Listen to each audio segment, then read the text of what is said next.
Bah, chúc cái chị tham mấy cho môi nâng Cowboy Vintage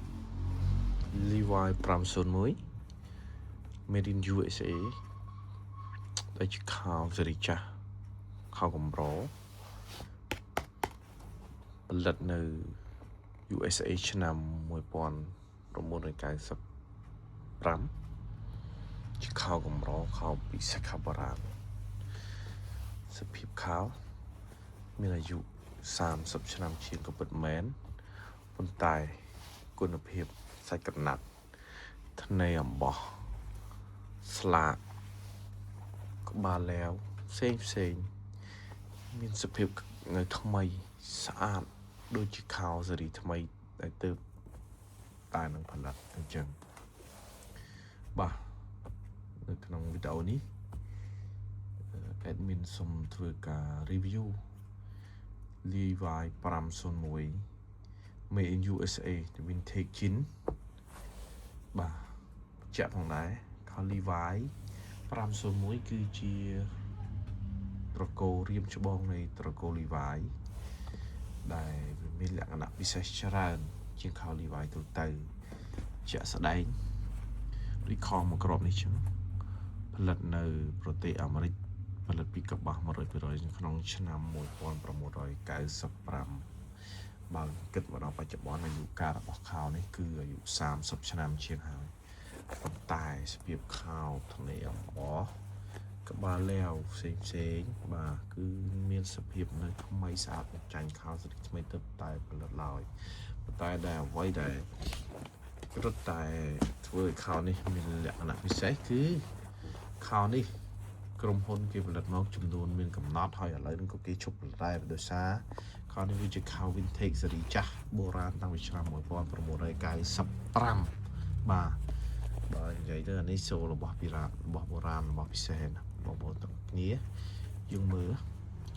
ខោអាយុកាល30ឆ្នាំជាងប៉ុន្តែសាច់អំបោះថ្នេរអំបោះគឺនៅសភាពស្អាតគ្មានសឹករិចឬប្រឡាក់លហៃទេបងណាបាទហើយ Levi 501គឺជាខោដែលប្រើឡាវសុទ្ធណាបងប្អូនទាំងគ្នាគឺអត់មានប្រើរូបទូទៅទេគឺប្រើឡាវកាប់មកហើយនៅលើក្បាលឡាវគេគឺមានបញ្ជាក់លេខកូដត្រឹមត្រូវមកណាហើយមួយទៀតហៅប៉ាវលើសាច់កណ្ដាលហៅប៉ាវស៊េរីចាស់ស៊េរី vintage ឆ្នាំ1990ជាងគឺគេអត់មានលេង logo លេងអក្សរអីញ៉ៃទេបាទគឺគេផលិតពីកប្បាសលាតស្មើហាប់ត្រជាក់ពេលដែលយើងដាក់សម្ភារៈដាក់ទូរស័ព្ទដាក់កាបូបលុយដាក់សម្ភារៈផ្សេងៗនេះគឺมันធ្វើឲ្យស្គៀបហប់មកដល់រាងកាយរបស់អ្នកស្លៀកទេបាទយើងនិយាយអំពីថ្នេរអំបោះជំនាន់មុន30ឆ្នាំជាងទឹកដៃទឹកតាំងនៃជាងគេដេមកគឺស្អាតណាស់ថ្នេរអំបោះបងប្អូនទាំងអស់គ្នាមើលស្អាតគ្នាកន្លែងតោះណាហើយពពួក Levi 501ស៊េរីចាស់ឆ្នាំ1990ជាងជាពពួកខោ vintage គឺស្លាកសម្គាល់របស់គេអត់ដូចខោស៊េរីថ្មីទេ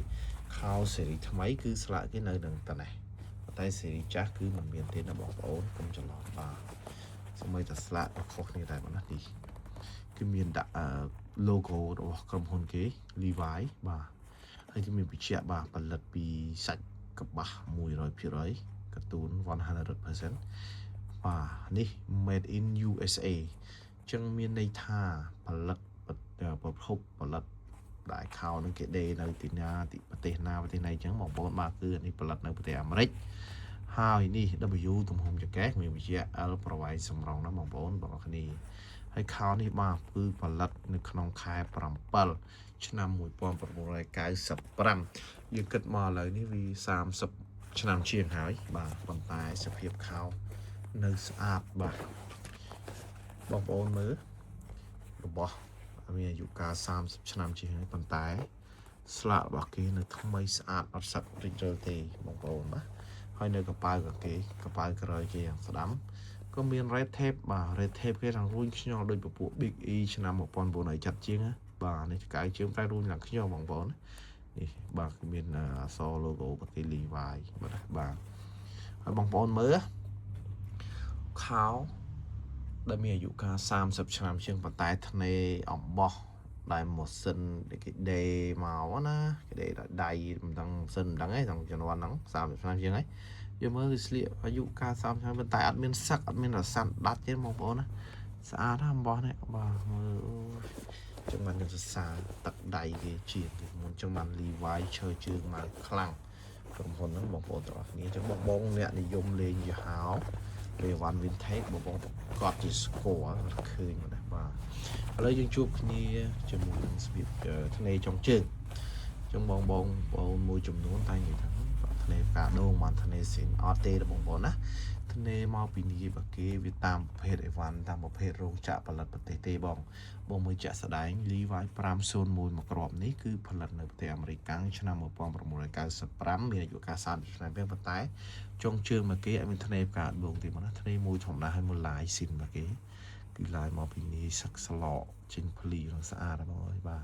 ចាំបងបញ្ជាក់ជើងខោកាបយស្អាតបំផុតគឺនៅជើងសម្រាប់តែចុងជើងអន់ហើយបាទចង់សេរីពិសេសមិនក៏មើលអត់ចូលភ្នែកដែរបងប្អូនអរគ្នាណាបាទចឹងសរុបសេចក្តីមក Levi 501មួយគ្រាប់នេះផលិតពីកំបាស់ 100% ផលិតនៅអាមេរិកឆ្នាំ1995រហូតដល់អាយុកាល30ឆ្នាំជាងនៅតែមានសភាពស្អាតលក្ខណៈពិសេសរបស់វាគឺផលិតពីកំបាស់ងាយស្រួលស្លៀកហាប់ត្រជាក់មិនហប់មិនក្តៅអញ្ចឹងពីបងដែរនិយមប្រើប្រាស់ខោ Cowboy Vintage និយមម៉ាក Levi អាមេរិកបងពេញចិត្តវីដេអូមួយនេះសូមធ្វើការជួយ share ដូចជា subscribe my channel ផងបងប្អូនណាបាទអរគុណច្រើននៅវីដេអូក្រោយយើងនឹងព្យាយាមធ្វើឲ្យកាន់តែល្អពាក់ព័ន្ធជាមួយនឹងខោ vintage ខោស៊េរីចាស់ខោពិសេស admin នឹងព្យាយាមស្វែងរកខោពិសេសថ្មីបន្ថែមទៀតដើម្បីធ្វើការ review ជូនពុកម៉ែបងប្អូនទាំងអស់ជាការទស្សនាដូចជាចែករំលែកជាចំណេះដឹងក្នុងការប្រើប្រាស់ក្នុងការទិញខោពិសេសមកប្រើប្រាស់សូមអរគុណ